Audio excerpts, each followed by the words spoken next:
Au Soudan, le gouvernement a résolu de prolonger le couvre-feu complet dans l'état de Khartoum pour une semaine supplémentaire. Cette action prendra effet dès ce 30 juin 2020 afin de prévenir la propagation de la pandémie de coronavirus. Le Haut Comité pour les urgences sanitaires a également décidé de prolonger la fermeture des aéroports pour les passagers domestiques et les passagers internationaux jusqu'au 12 juillet.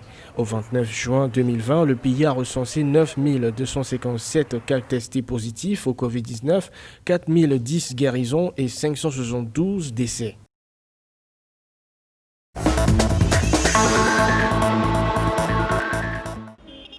Les autorités sanitaires mauritaniennes ont indiqué que 124 nouveaux cas de Covid-19 avaient été déclarés dans le pays. Sur 1123 tests effectués entre le 28 et le 29 juin, 124 sont revenus positifs, parmi lesquels 118 cas contacts suivis, 3 cas issus de la transmission communautaire et 3 cas importés. Selon le ministère de la Santé, 5 décès supplémentaires ont été enregistrés, portant le total des décès à 126. Notons que les 124 nouveaux cas ont été détectés à Nouakchott, épicentre de la pandémie en Mauritanie.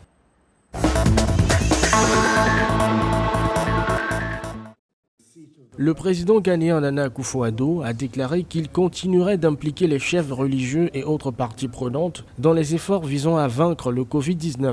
Les organisations religieuses, notamment des églises et des mosquées, seront ouvertes pour des services en personne sous le strict respect de certaines mesures spécifiées. Les mesures comprennent la compilation quotidienne des registres de présence, la limitation des services à 1 heure au maximum, la fumigation et la désinfection régulière de l'ensemble de leurs locaux. 16 742 cas positifs et 12 720 guérisons ont été enregistrés dans le pays au 29 juin 2020.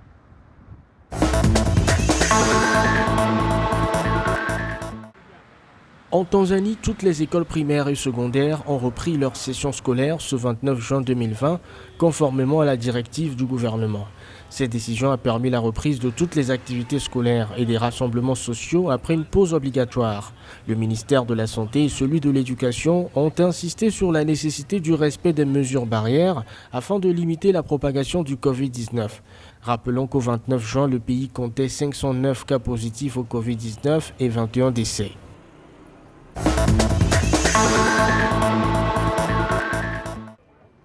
Le Premier ministre malgache Christian Tsaï a annoncé les nouvelles mesures prises pour poursuivre la lutte contre le Covid-19. Outre la prolongation de l'état d'urgence sanitaire de 15 jours, un centre d'accueil et de dépistage sera ouvert tous les 24 heures à partir du 1er juillet dans la capitale pour les habitants qui ressentent des symptômes du Covid-19. L'hospitalisation des personnes positives, quant à elle, n'est plus obligatoire. Au 29 juin 2020, 2078 cas de Covid-19 ont été déclarés ainsi que 944 guérisons.